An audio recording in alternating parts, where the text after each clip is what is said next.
Greetings, everyone, and welcome to another first impression review with the Knights of the Turntable. I am your host, Profex, and with me I have B Will, What's going on, man?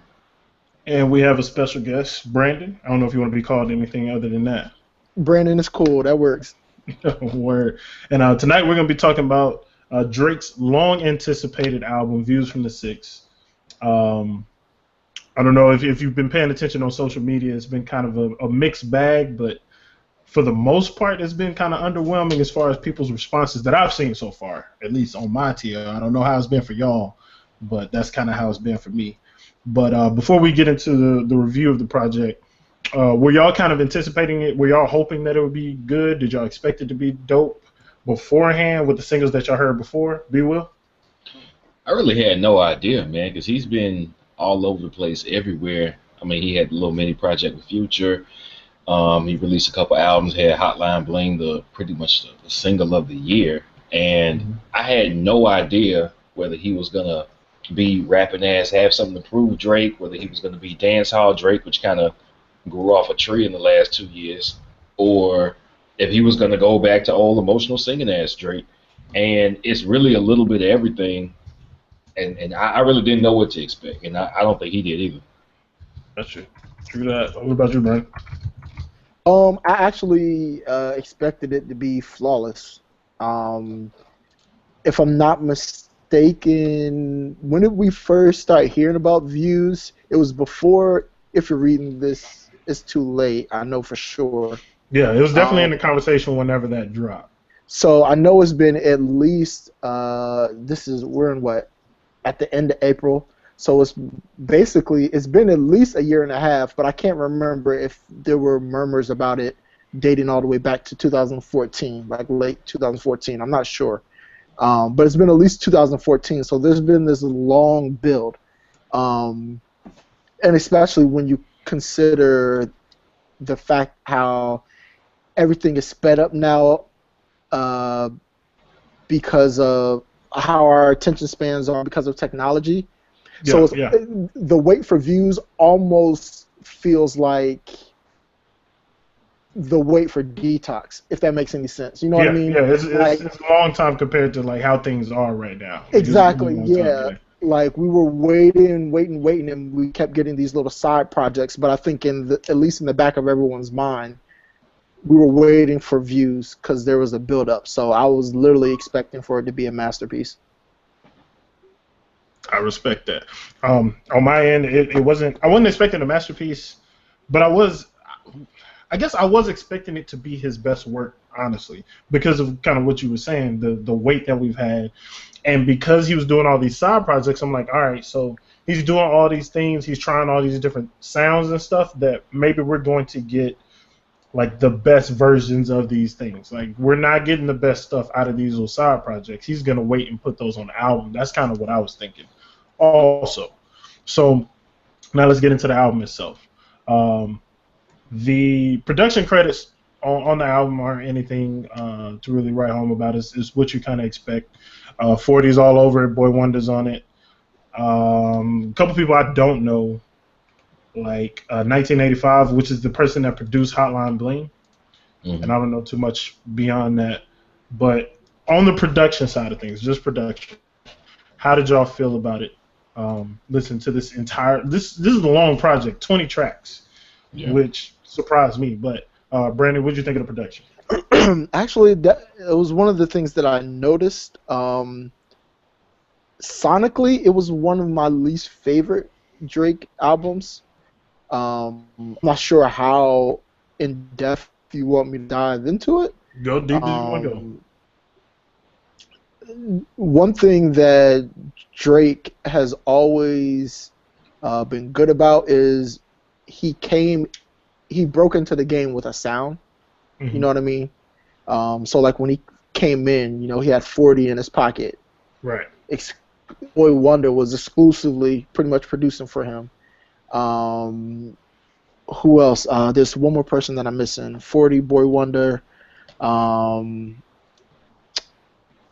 slipping my brain right now. Hit Boy wasn't in his But pocket, was it? no, I don't think it was Hit Boy. It was somebody else from up there in in Canada, but I can't remember Okay. um, who it is right now. But basically, the same way that Meek Mill came in with Jalil Beats and Wiz Right. Khalifa came in with Cardo and everybody like that. He came in with a sound, and this sonically, it didn't feel um, it didn't feel as cohesive for me, I Right. guess. And some it and I think because we were talking to kind of double back on what we were talking about earlier, just a few seconds ago about how long it took for views to come out. Hmm. I think that's why. I think he stopped and started and stopped and started with this project. Okay. Um, and I think you could tell that sonically. And one of my least favorite tracks on this song, I think, is it "You With Me"? I think Yeah. it's like Oh. with I the didn't know with we were gonna the go into that track this early. well, I mean, you're talking about sonically, and what surprised me is I love 40. I think 40 is Drake's secret weapon, I and I think agree. that track was co-produced with Kanye West. So with 40 and Kanye, you're expecting phenomenal things. Plus, you have two DMX samples, what these bitches want and how it's going down. Um, and they just missed the mark completely. And even not even just the beat, but the hook, it's not even, I can't even call it a chorus. Like the refrain, the hook is lazy. It's like a So half-ass. Like lazy. he just kind of just stops talking and goes back into a verse. Yeah. And it just made me think, what were they trying to do? You know what I mean with it. Um, Right. Yeah. so sonically, and that's for I picked that song to detail because I think that's kind of for the most part it describes a lot of the album. Like it just feels a little disjointed to me. I got you. So, like, to a degree, the fractured process that you feel that he went through kind of created a fractured sound throughout all of Yeah. it. Which I can definitely agree with you there. Go ahead and chime in, B. Will. Well, listening to it, I mean, always 40 is as much a part of Drake's music and his legacy of what he's dropped so far as he is, because I mean, the melodic 90s sampling, sing-songy stuff that he's made, the beats that he's made with those melodies in there, complements his singing really well. Drake's singing really well. So 40 stuff is, I don't feel like it's the problem, and I don't want to say that the production is a problem.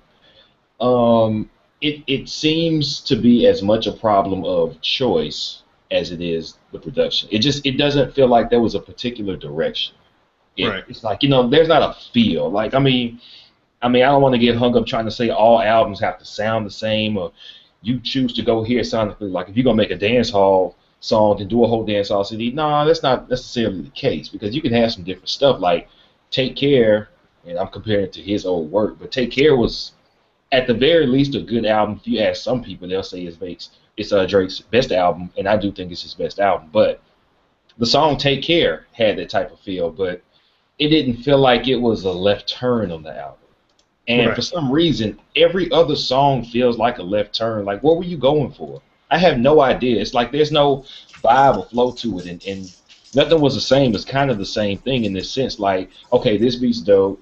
I don't know where you was going with this. Even though that beat's dope, it's like there's some extremely tight things here, but none of it feels coherent at all.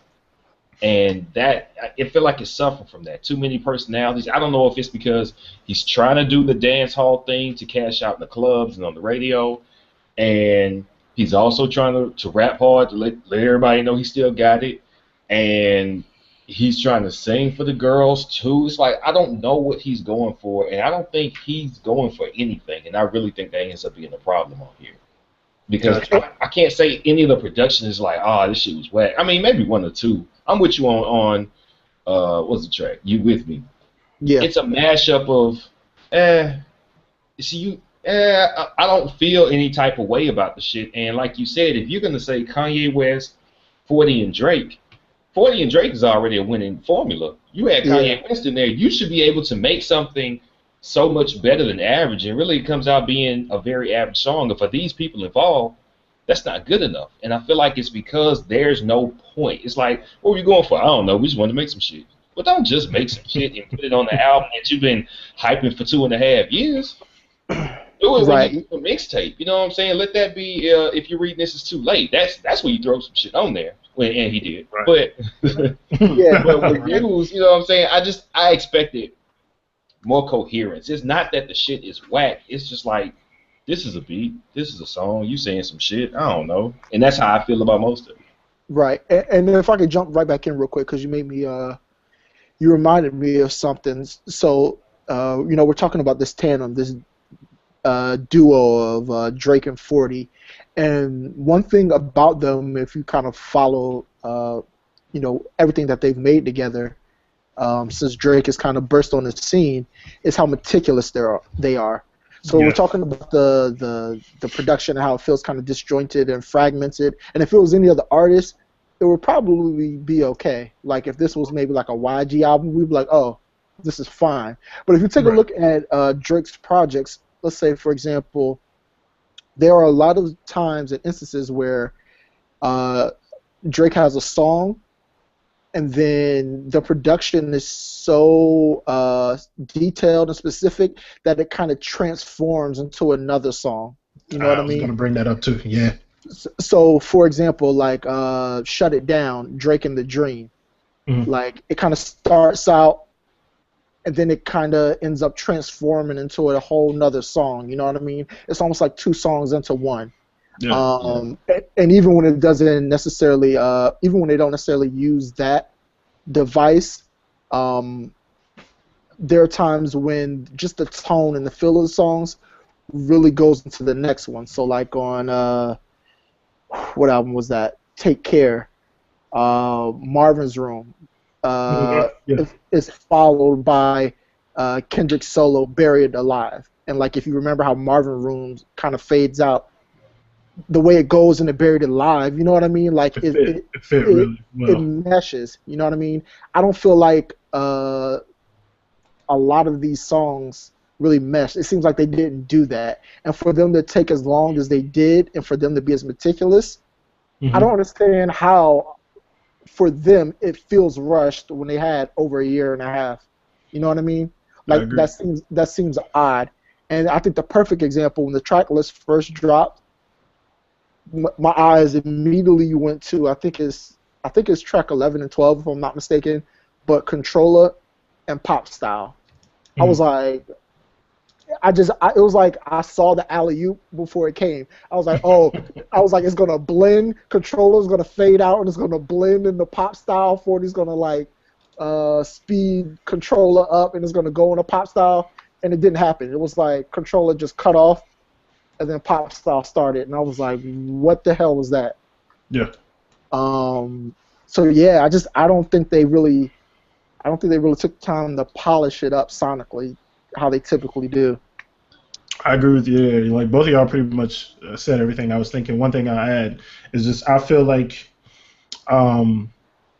this is the other side of the coin of if you're watching this, if you're reading this, it's too late. Well, that one was kind of like the rapidy rap, catchy stuff, and it didn't have like a story to tell. It didn't blend really well. It was just different track after different track after different track. I think this is kind of on that same level, and that's not what I was expecting from Views. Right.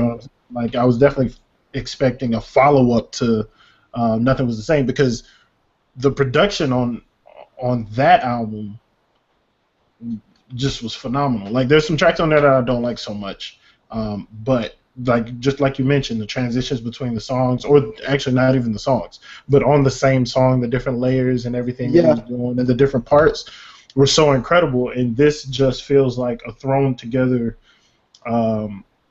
project ultimately. And that the one song, the You With Me, that pissed me off, because I mean, just like y'all said, you have all of those pieces.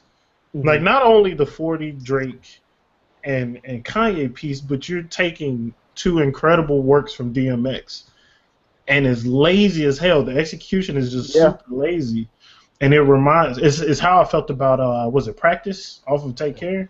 With the Back That Ass Up sample. Yeah. Yeah, like I felt like that was the same way, and I feel like this was even worse than that, honestly. Yeah, it Oh, Um, it is. was. It Yeah. is. It definitely is. yeah, and I don't know. As far as the rapping goes, now we can transition into the lyrical side of the project as well. Um, there weren't any like I guess what 9 and Views were the two songs that come off the top of my head as the ones that he was like trying to legitimately rap. But even then, he didn't sound motivated at all to do those tracks. I feel like there was much more effort in the songs where he was singing or kind of mixing it up, like One Dance and the song with Rihanna, Too Good. Hmm. I feel like there was a lot more motivation when he was doing those songs versus when he's just rapping. Like it just seemed super lazy. How did y'all feel about it lyrically? Brandon? Lyrically,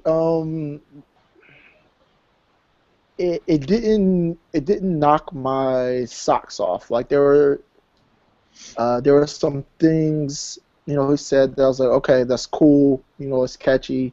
But there were a lot more instances when I was just kind of like, whoa. And again, I'm gonna try not to keep going back to this, but the time part of it, like it just is for me it glares. There's a song. It it might even be Western Road Flows, which is Mm-hmm. actually probably one of my favorite songs on the album. But Mm-hmm. I think he has a punchline where he says something like, "Looking at your first week numbers," and I'm like, "What are those?" Yes, yes, yeah, yeah, yeah, yeah, yeah. I know And I what was just like, "Wow." I was like, "That was awful," you're. and it it immediately reminded me of when Jay Z. I don't even remember what album, if it was one of his own or if he was featured on something else, when Jay Z said he was planking on a Billy. And I was like, I was The just That was beginning like, of Watch the the Throne. end. That was Watch the Throne. Yeah. yeah, yeah, that was when Kanye carried him across that entire album. Yep. Um, but yeah, the what are those? And there were other instances like that, and I was just like, wow, man. I was like, it just sounds like I don't think it almost feels like they recorded some stuff, during like summer 2015, and then didn't really kind of revisit it when they were finalizing the project, and was just like, we'll just leave that, Yeah. that was relevant and hot then, you know what I mean? Like, I don't know, but I wasn't nothing he said really impressed me too Right. much. Same here. Hey, before we get to Be Will, I want to pivot to a quick question. How did y'all feel about the Pimp C feature on Faithful? I mean, I'm not gonna take credit for this take because I saw the take on Twitter before I heard it, but we all know how Pimp C feels about simps, right? And after I heard the song, I couldn't help but think Drake is the ultimate simp. He is Yeah. simp after he has absorbed all the other simps around him and transformed into final simp. All right.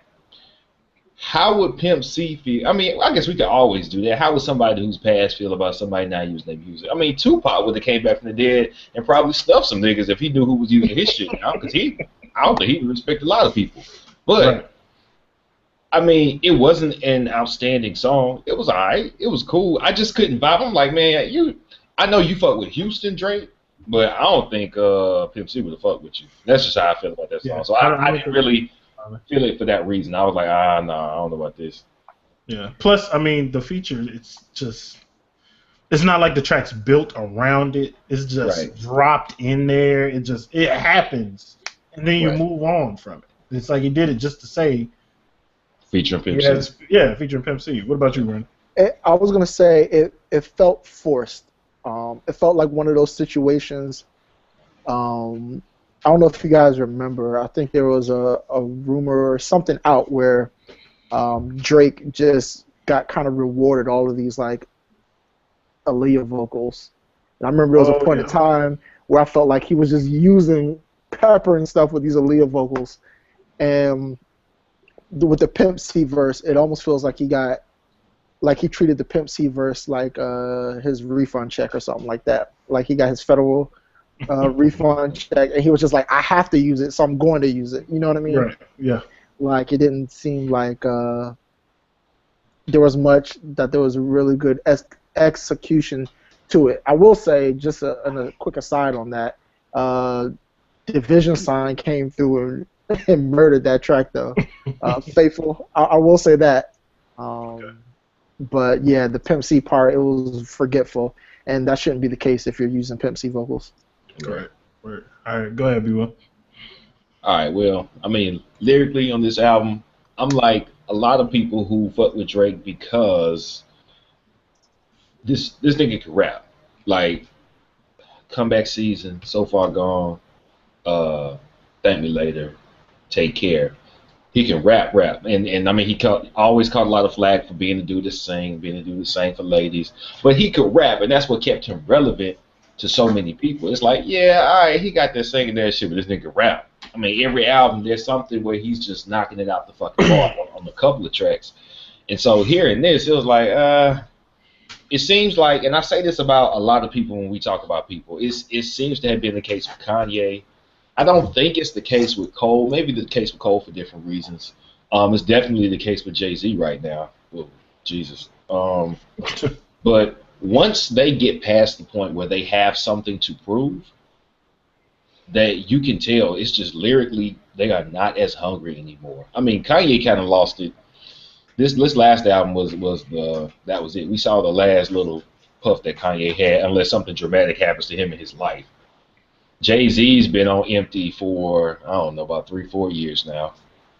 And Cole didn't regress lyrically on what he can do. His topic, he just went from extremely hungry to somebody who's doing it for his approach is different. He's not doing the same things, which is different because he's not in the same place. So he shouldn't be rapping like, I'm trying to get in the game, knocking on the door, y'all gonna let me in. When Cole was rapping like that, he was unstoppable. Mm-hmm. He's not like that anymore, so he doesn't rhyme quite that ferociously anymore. But I don't think he can not do it. I think Cole can still do it if he had that motivation.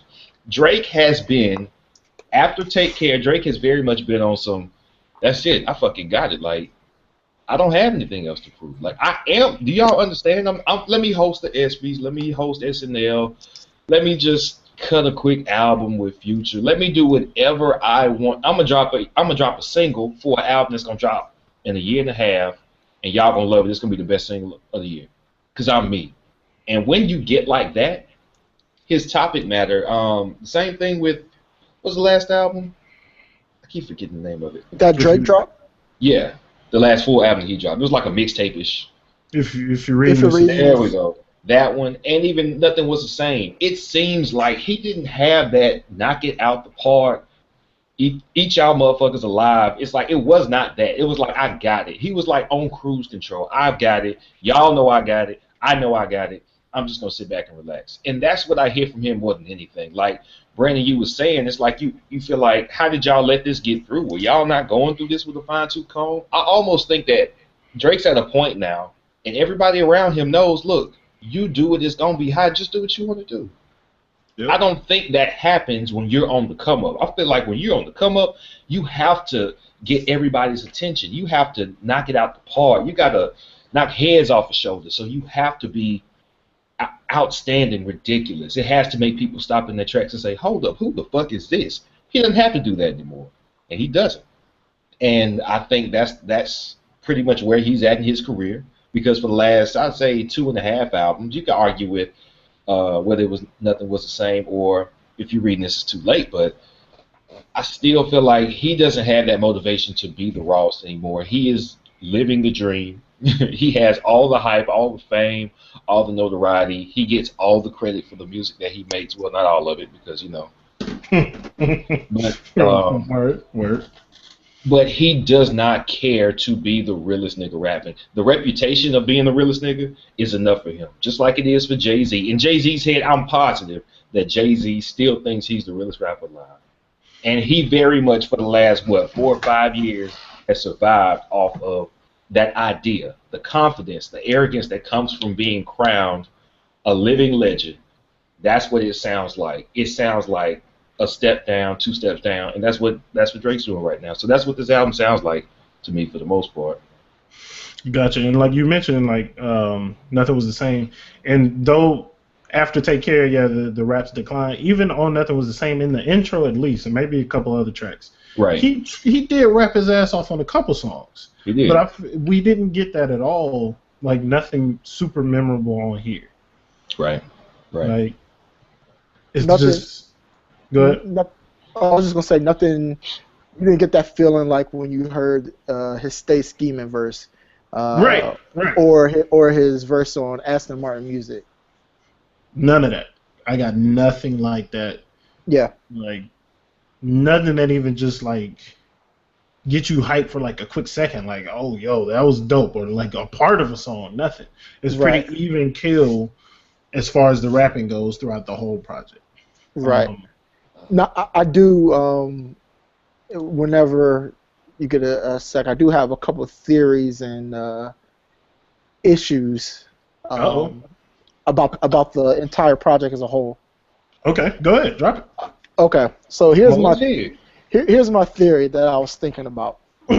So the theme with this whole album Views is Toronto.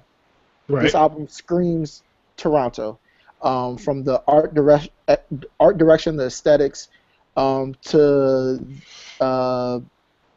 the mentions of different people in Toronto.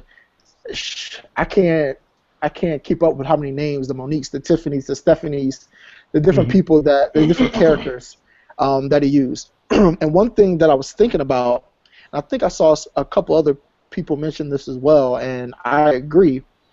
If you listen to this album, it sounds. Everybody talks about old Drake.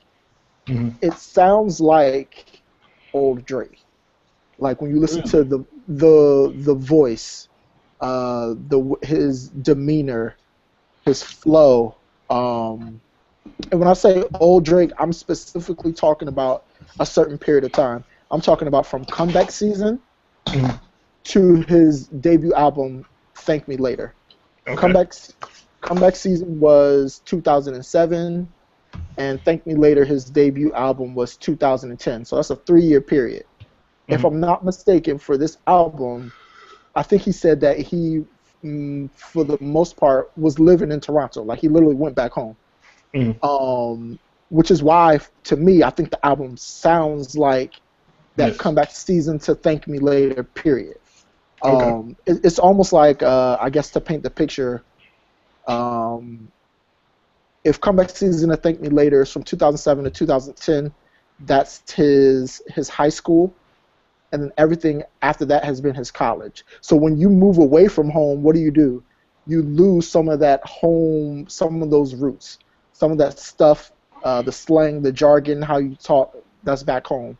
But when you go back home for, let's say, like a homecoming, or for like a vacation, or a reunion, what happens? That stuff starts to come back.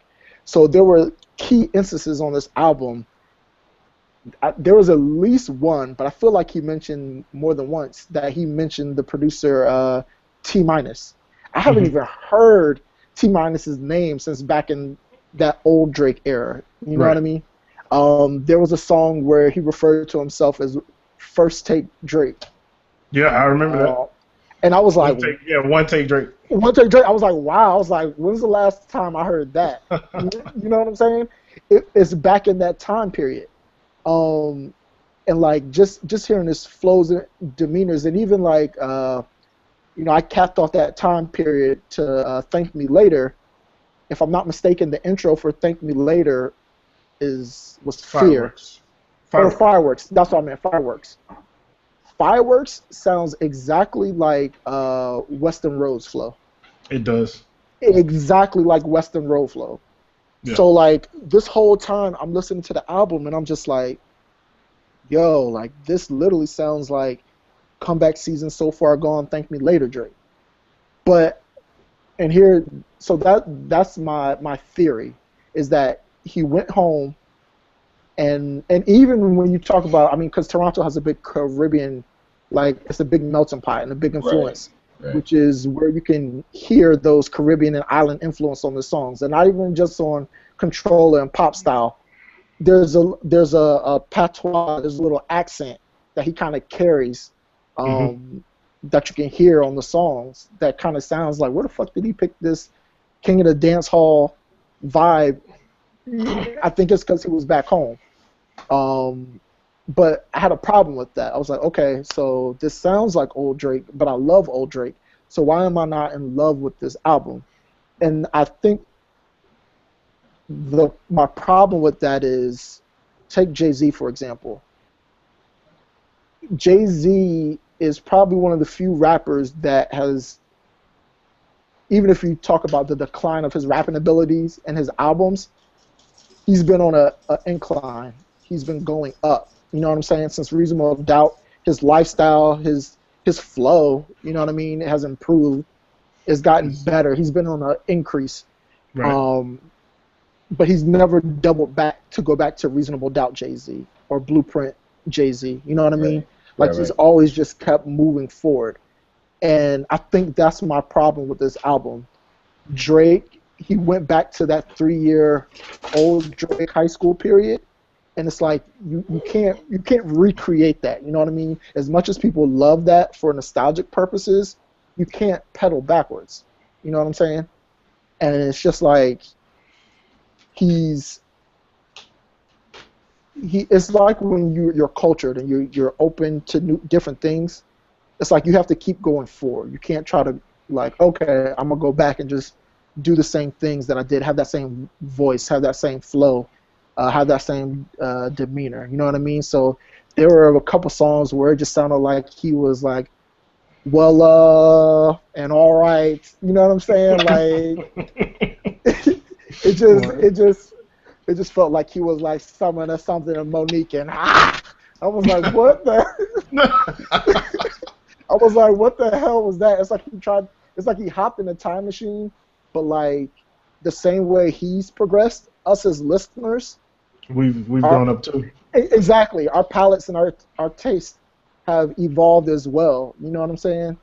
So it's like, you can't. It's like, oh, back in the day, I used to love, the cartoon Rugrats, but now it's just like, yeah, that show was kind of trash. Now that I think about it, you know what I'm saying? Like, you know what I'm saying? Like, now that I'm older, I'm like, damn, I really appreciate Doug because there was a plot and a storyline and it was developed, and you know what I'm saying? Like, you can't just project, and it's even if it's the exact same as back then, things change, and I think that my theory is that Drake went home, and I don't even think he did it intentionally.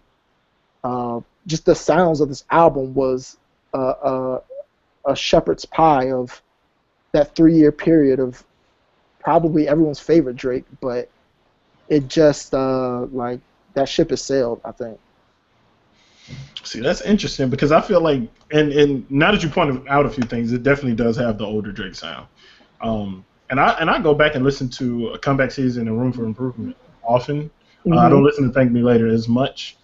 So Far Gone, I give a few spins too. Like my favorite projects from Drake are Comeback Season and So Far Gone. Those are Yes. my favorites off jump. So I understand you, and I guess like on paper I would think that because when people talk to me about Drake, I always talk to them about how much I like the older Drake more than the newer Drake. Yeah.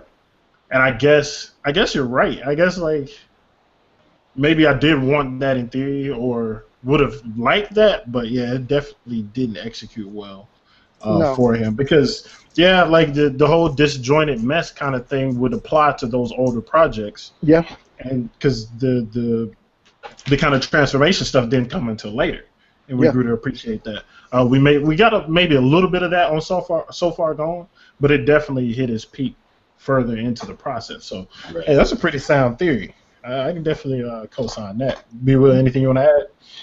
I think. I mean, I got it playing real, real low in my headphones, along with this review. So I'm coming up with new things I'm noticing as we having this conversation. And one thing that he's still doing that he did on Nothing Was the Same that I really did not like that he also did on If You Read This Is Too Late, is he has this thing where his R&B singing type songs aren't just R&B singing type songs. Like at first, they were like the song is a song with a theme. Like it's about this. Like I'm just going to Brand New as an example. Is anything I'm doing, but like that's you get the point of that. Like, damn, you talk to a new chick, she used some old shit. I'm gonna do my shit. Damn, is it good enough? Okay, I understand. That's a song's idea. It's like what he does now for the last 3 albums is it's not just a song that you can relate to. It's like it sounds like he's just whining. I don't want to say whining. I don't want to be judgmental here. Let me back up. It sounds like he's just venting about a specific chick and some specific shit that only she would know about. And it doesn't really make sense for a song. It's like, oh, bitch, remember that time you stepped on my toe? No, man, that ain't a song, bro. Like, that's so specifically relating to you and that one chick that it's not even a universal song that I can relate to. You ain't crooning like Luther Vandross to where I'm gonna enjoy this shit regardless. So make a song that's a song. Like, give it a fleshed out hook. Do some harmonies in this bitch. But it's like it's a little lazy. And like y'all said, I hate to keep coming back to that word, but that's what it feels like. It feels like the R&B shit wasn't really fleshed out to be R&B enough. It wasn't a polished ass song. Like when Drake made full songs, at least he was outstanding song constructionist, maybe. He put songs together very well. Like I was saying, transitions from the first part of the beat to the second part of the beat. The second part of the beat usually had an outstanding verse or an outstanding vocal arrangement on it. But it's like he doesn't really do that anymore. Everything feels like a little, they'll love this. Yeah, I'm just gonna get out my feelings how I felt about this one chick that I dated for these 3 months back at this time right here. Nigga, we don't know that chick. I don't know your situation. This shit don't make sense to me.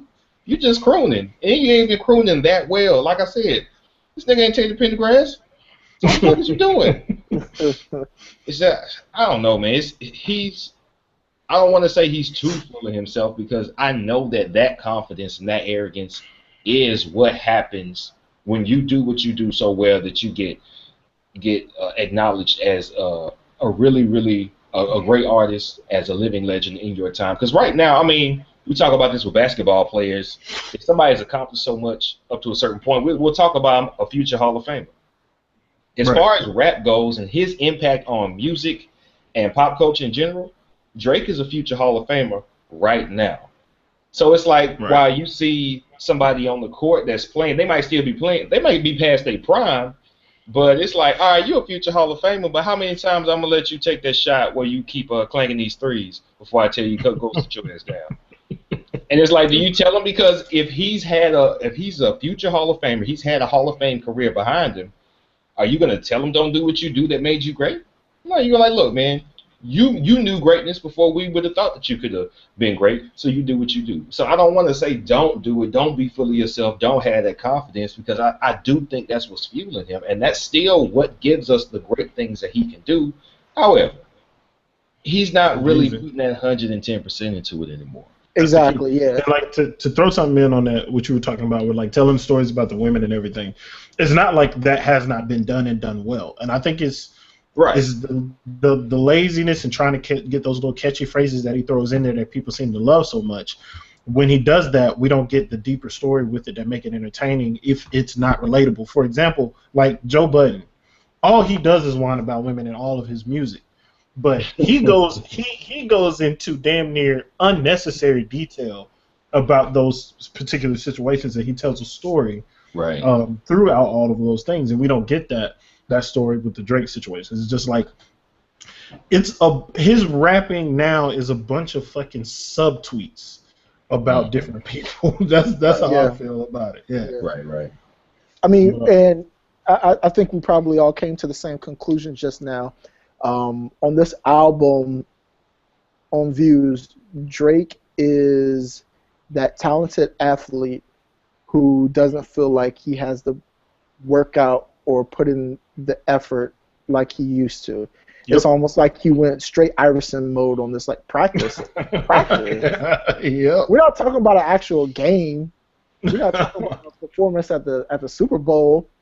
We're talking about practice. You know what I'm saying? Like, it's like, and we kind of touched on this earlier, but he didn't use all of the devices that a lot of us made fun of him before about. Like, this album isn't layered well. That's what it is. So, like, say for example, people would make fun of him for having voicemail messages on his albums. You know what I mean? But that added a layer oftentimes to his songs. And it wasn't always just women. I think it was So Far Gone. He had a voicemail from his dad, right? You know what I mean? Yeah. Yep.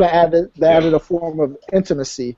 I think the song was "Doing It Wrong," if I'm not mistaken, where he just had Stevie Wonder come in and play the fucking harmonica.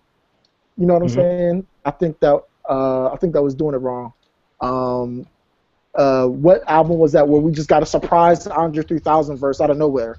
You remember? Like, it wasn't. That was on Take Care. Yeah.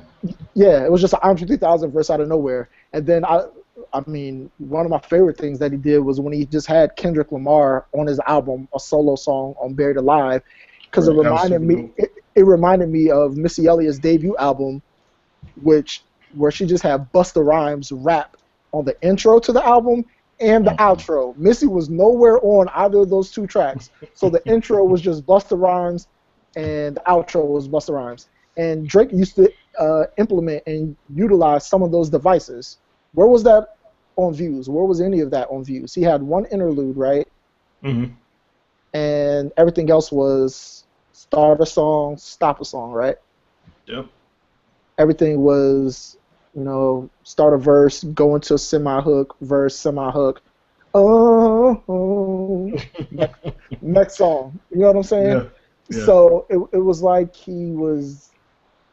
There's no creativity in the structure at all. Yeah, exactly. And I want to know who was around, who was in the studio, because it's like, as talented as you are, you know what I mean? Like, if you're not putting in the same effort and you don't have the same drive as before, it's almost like you're moving backwards.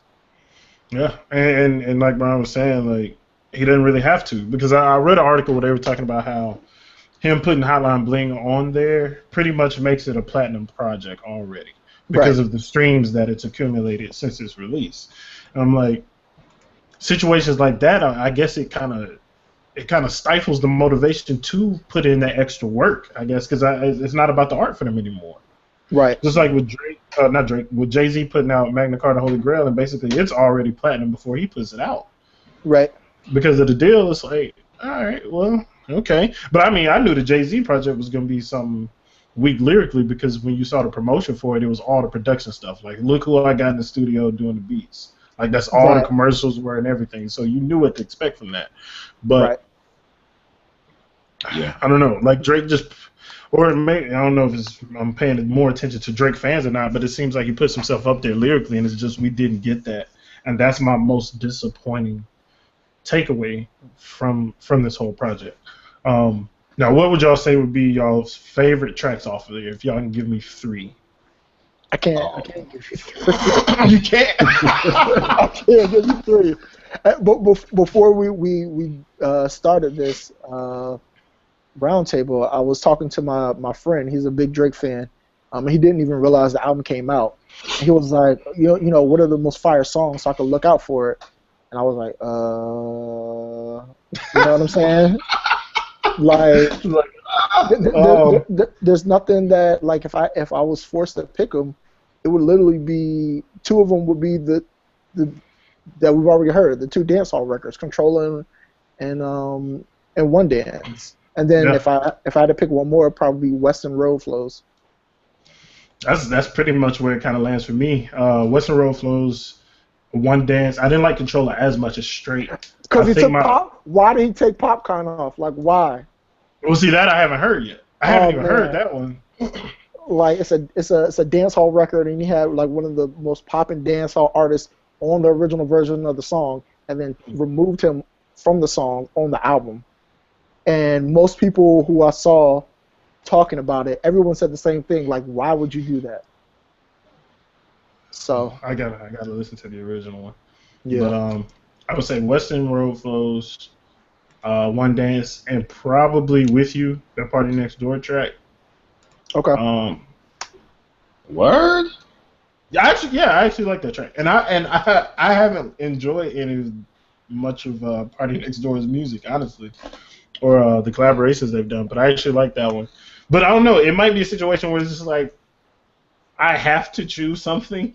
So Exactly, right? Exactly. yeah, that's one of the ones that get chose. Like there's a significant gap between Western Road Flows, One Dance, and then that. Like there's a significant gap between them. So, but otherwise, nothing really stood out. I feel like you can throw the name on some of these songs on the other ones, and it's gonna be the same thing. Like it doesn't make any kind of difference to me whatsoever with these other songs. What about you, Brian? I'm with y'all on that Western Road Flows, most definitely. And Views at the end. I had to pick a third one. Ooh, shit. I really, man, I don't know, dog. Like, I liked Hype. I really didn't mind. Like, I actually liked Hype. I think I liked Hype because I was so disappointed with the first four songs. Okay, cool. Rap. Oh, That's another thing too. Not to cut you off, Brian, but you good. can we all agree that this album starts off really slow? Really slow. You know what? It's amazing to me. Like, if we talk about what type of track would you want, I think about the first song, to Keep the Family Close. All right, the track is dramatic. There's build up, there's anticipation in it. You want to hear where this goes, how it's gonna drop, and he do this lazy ass singing a bar, stop, singing two bars. It's like, don't. This is not how you air out beef within the family. Like, this is it. This is how you gonna waste this remarkable ass beat. Like the first that track came on, all I was thinking, man, please let J. Cole rap on this on the mixtape somewhere, please. You wasted this shit. You fucking wasted this shit. Oh, nigga, you ain't on my team no more. Just don't use his beat to do that shit, nigga. This beat was outstanding. You could do that on anything. God damn, that was a waste. And I felt like that that's the thing, man. It's like he can rap so well when he wants to rap. Why are you doing this? Maybe he gets something more. Maybe he expresses himself better when he writes it this way. But that was a waste of production right there. Where he writes it, where he just sounds sad as shit the whole time. Right, that's what I'm saying, because he keeps doing it.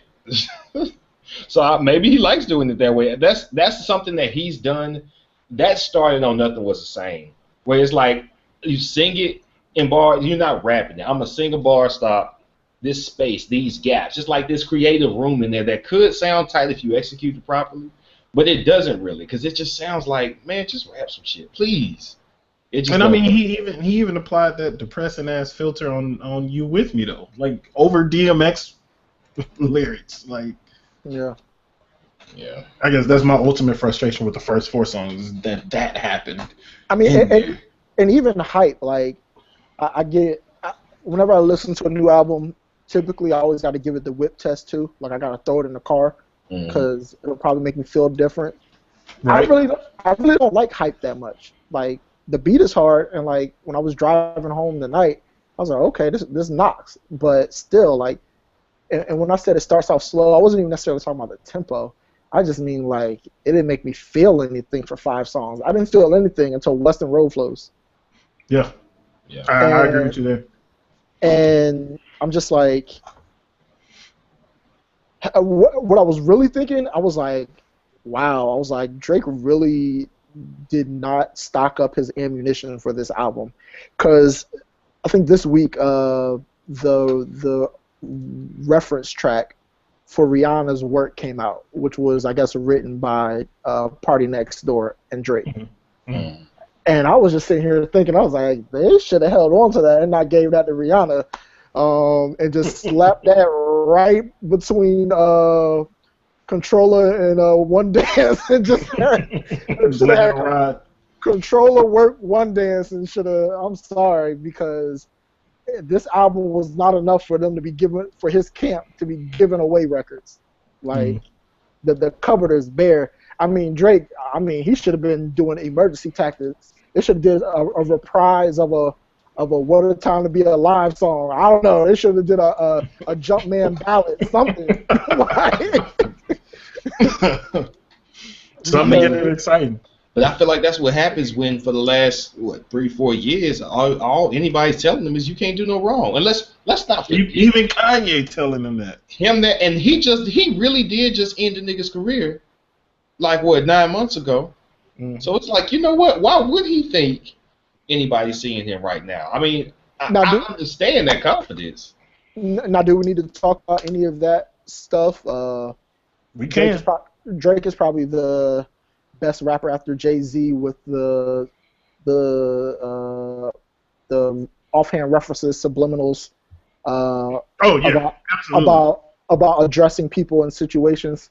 So a line that stuck out to me immediately was the enemy of.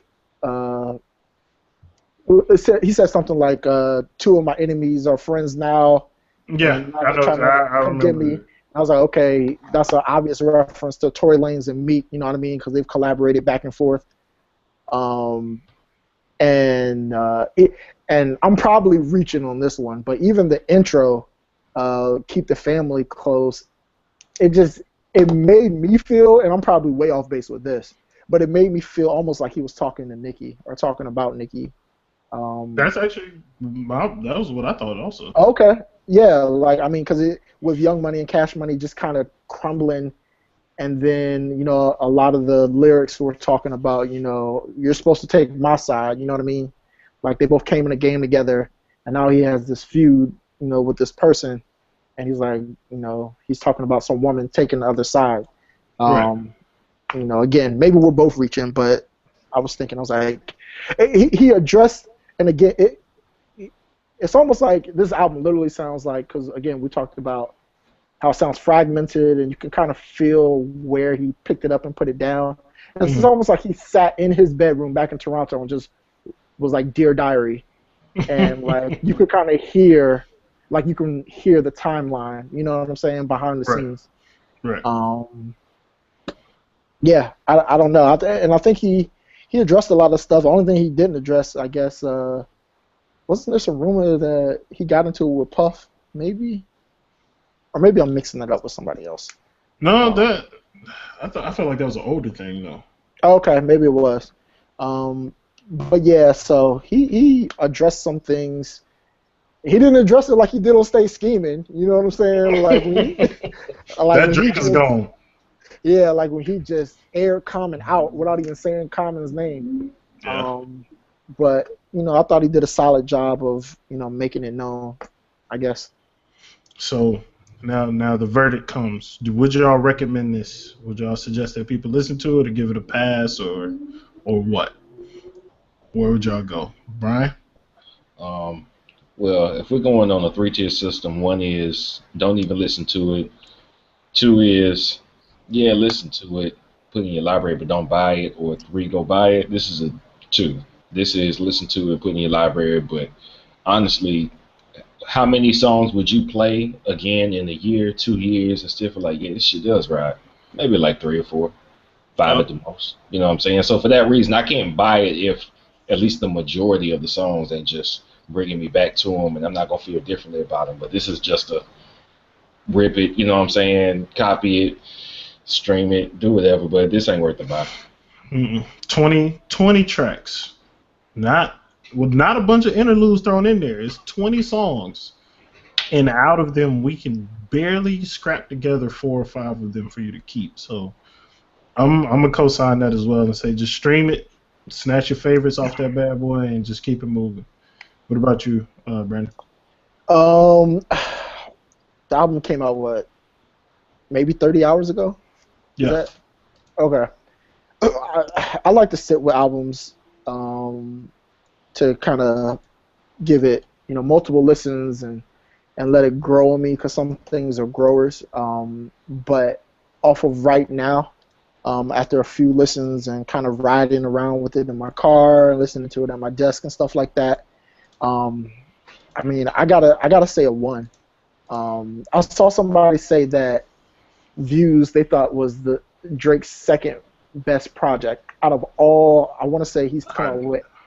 I can't understand that at all. I want to say Drake's come out with 8 projects, maybe 9, and they had it at number 2 and that was only after Take Care. And the thought that somebody could put this above So Far Gone is mind-boggling to me. Yeah. And I mean, it's a one. I mean, I think we spelled it out. Just how we didn't feel like we got full Drake effort on this project, Right. and maybe they stretched themselves thin. You know, maybe they were too busy with the OVO Sound Radio and bringing in these new artists and acts underneath their wings. I mean, we didn't even mention the failed McConan experiment that I'm sure they at least put some time into. You know what I'm saying? Yeah. Which, I mean, I read up on that. It looks like it turns out the other OVO artists aren't doing that well. Right. Yeah. Yeah, that's I what I mean, heard too. and I can imagine. But it makes me think about so many different things. This album, Views, is more about, for me, Drake's mindset right now and where he's at. He might be the first example of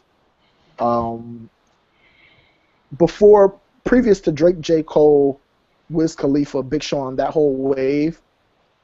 All of the rappers before that, there was a very natural, gradual build to their success and fame. You know what I mean? I mean, you can go back to Nas, Jay-Z, and how long it took them.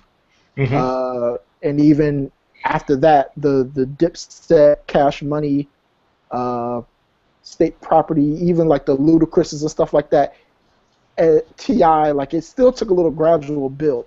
This wave that Drake is in, they kind of got it, and it was just immediate. You know what I mean? Like, you got it, you got it, you got it. And one thing that I was thinking about, and not to run off on a tangent, one thing I was thinking about was, and this could just be because of the way that my brain is wired, but I don't know. I'm trying to remember what song it was, but you guys remember that song where Drake acknowledged Chance the Rapper, and he was like, and if I left things to Chance, I would have picked a name like Chance the Rapper. And then he said, no disrespect because I don't know that nigga. You know what I mean? Mm. For some reason, it felt glaring that with Drake is a tastemaker, and he's a fan of music. And the fact that I was actually kind of surprised that Chance was nowhere on this album for some reason. Just because of how much of a fan Drake is of music, especially when you look at, you know, him hopping on Migos' Versace, him signing McConan, his last Nothing Was the Same. There were a few songs where he had Travis Scott on the records or produce it and kind of remix it where he put that Travis Scott spin on it, you know what I mean? Sonically and production-wise. And I was just thinking, I was like, I know Drake has to respect and appreciate Chance's artistry, and the omission felt glaring, and it just made me start thinking, like, has Drake ever really banged with somebody who, at the time, he felt like they could challenge his position in hip hop? Like, if you were looking at the landscape of hip hop right now, I think most people would probably point to Chance the Rapper as one person who is on par with the overall Drake packets and can eclipse it. You know what I mean? Right. Like, Yeah. people love Kendrick, but I think even Chance has something that Kendrick doesn't quite have. You know what I mean? Yeah, I definitely understand. There's more of some type of, it almost feels like there's a polish that Chance has that Kendrick doesn't. And I don't know that Drake will willingly invite somebody into his spotlight. Him. Exactly. You said it when I could, in like 3 words, when I could have said it a lot shorter. But yeah, that's exactly what I was thinking. I was like, yo, like, there's no way Drake was gonna have Chance on this album, because I think the 3 of us all know what would have happened. Yeah, definitely. You know what I'm saying? Like, I mean, because like the way he included Kendrick on Take Care was different. I feel like it was isolated, so it didn't feel like Kendrick outshining him on there. But exactly. Kendrick also doesn't sing. You know what I'm saying? So like Chance kind of can do all of those things. So I think you're right about that. Like I think there's a cocky aspect to Drake where he's like, somebody has to acknowledge me first before I can even start a working relationship with them. And You know Chance what I ain't mean? gonna give two shits about a Drake.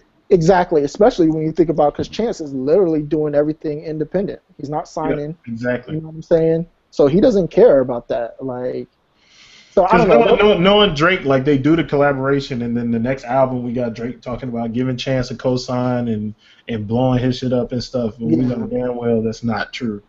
So exactly.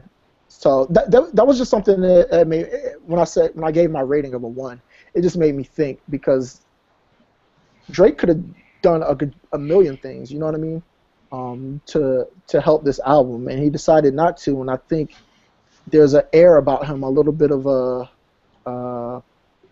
arrogance as far as work ethic and what he feels is necessary. And I don't think he felt any of the stuff we talked about was necessary. Right. You know what? It reeks to me, and I want to say reeks. Everybody, like I said with Jay, with Kanye, and Ti falls into this category too. Once they stretch out past just music, and they start doing businesses, they start marketing things, they start selling things. When your focus becomes how many shoes you selling, or whether when you start sponsoring this alcohol, or you're involved in these businesses or the streaming, you're trying to then use music to sell the other stuff you do. And when niggas start doing that, their music starts getting terrible. And none of those people I just named are exempt from that shit. Everybody who starts selling themselves as products rather than as artists, their music takes a hit every fucking time. And it's just again why we love Nas so much. Nas dropped the album. What was that? The last album, like 4 years ago, 3 years ago, maybe 4 years ago. Life is good. Yeah, Life is Good. What year was that? I Probably don't know. probably 3 years. I think around 3. Man, and that, you know what? Nas grew up. It's like he's rapping like the only thing he does is rap. Now, Nas has business ventures. I've actually read about some of this shit. But he's not trying to sell. Yeah. He's not using the music to sell stuff. No, Drake and is using the music to sell stuff. Jay's the king of that shit. He actually did it better than anybody could ever do it. Honestly. yeah, and you know what? I think you're absolutely right, because even like with Nas's like Hennessy commercials, it still feels very low key. You know what I mean? Right. Like it doesn't feel like it's being screamed. And I think case in point, and the biggest example I always point to is, as soon as Ludacris started putting Conjure in every single one of his verses, it was a wrap. Yeah, that's true. It was done. That Yeah. was the cap on Ludacris's career as we know it. Yeah, when your music becomes an ad space, go ahead and kick that. That's gone. Exactly, yeah. So, All right. But any last words y'all got on the project before we shut this down? I will say that I think that I feel like even with bad projects, there's always a winner. Somebody ended up catching a look, or did something. And I mean, Division Sign, I think just off of that little end of Faithful that they, I was like, damn, Division Sign won. You know what I'm saying? All right. So that would be my thing. See, I'm gonna have to go back and listen to that part, because I actually listened to the album and it didn't like really jump out at me or anything. But Yeah. I don't know. We'll check it. Be Will. I want that old Drake back. Oh, I mean, do you want the old Drake or the kind of old, not quite all the way old Drake? I want still trying to get on Drake. That nigga was ruthless. Yeah. So you want like replacement girl Drake, or like? Nah, like okay, well, I know I'm about to get on. I got something to prove. Or the being on and trying to get to the top. Right. There we go. That's actually another thing too. Just a quick aside that we didn't get. I feel like every Drake project he's dropped one of those hors d'oeuvre records, like 5 a.m. in Toronto or 9 a.m. in Dallas. We didn't get that this time. That's true. That is a very valid point. I didn't even think about that, but we Yeah. did not get that at all. And I think maybe Fear might have been right before Thank Me Later, maybe. Mm-hmm. It was. So, Interesting point. That's a good point though. But I don't have anything really to add about the project other than I'm disappointed. I wish it would have been a whole lot better, but and Underwhelming. yeah, it's underwhelming, and I don't even want to say like maybe next time. Like Nah. I don't even care at this point. Yeah. Like That's where we at. yeah, that's where I'm at, man. And I don't know, some of the projects this year have kind of been like that, but I'm glad that some of the doper lyricists are actually getting a lot of shine, which is surprising. Like Damo Genesis and Royce. Like I'm super. I didn't expect Royce's album to debut at #1 on the hip hop charts. I did not see that coming because like, he had no singles, he had no big features at all. Yeah. Dude was just rapping his ass off and dropped a free mixtape right before. Rapping his ass off. Yeah. And you know what? We mentioned Chance the Rapper, and I'll feel like an asshole if I didn't mention Anderson .Paak. Like, oh, kill it. I guess my point is by mentioning those guys is Drake has the competition is sprouting up. You know what I'm saying? Yeah. Like, and they can do both Chance and Anderson .Paak everything Drake can do right now, and some people will argue better right now. I think on the singing side, Chance and Anderson .Paak definitely got him beat. That's what I'm saying. Like, it's not just that Big Sean, Drake, J. Cole, Kid Cudi anymore. You know what I'm saying? Yeah. Yep. Big Crit, if you want to link them in there, like there's more coming. You know what I'm saying? Like, and I still like Travis Scott. You know what I'm saying? Like, you have these people who are fucking Swiss Army knives. You know what I'm saying? Yeah. So Drake is not. He's starting to get a little dated. He's starting to get a little something else. He's gonna go straight dance hall on us. That might need to be the lane. Him and Bieber just do a whole dance hall album. Yep. But I appreciate the people. We had some viewers jumping in. A good handful of people. I appreciate y'all checking it out. Hit us in the comment section. Let us know what you think about the project. Let us know what songs stood out, what didn't. Would you recommend it? Would you not? And if you have any beef with what we said, hit us in the comment section. We'll read it, maybe talk about it on the next show, but we greatly appreciate it. And thank you, Brandon, for joining us tonight. Yeah, for sure. I got to come back whenever I can. Yeah, man, you're always welcome. And thank you, B. Will, for being on this late also, sir. No doubt. Word. But this has been the Nights of the Turntable, and we'll catch y'all next time. Peace out.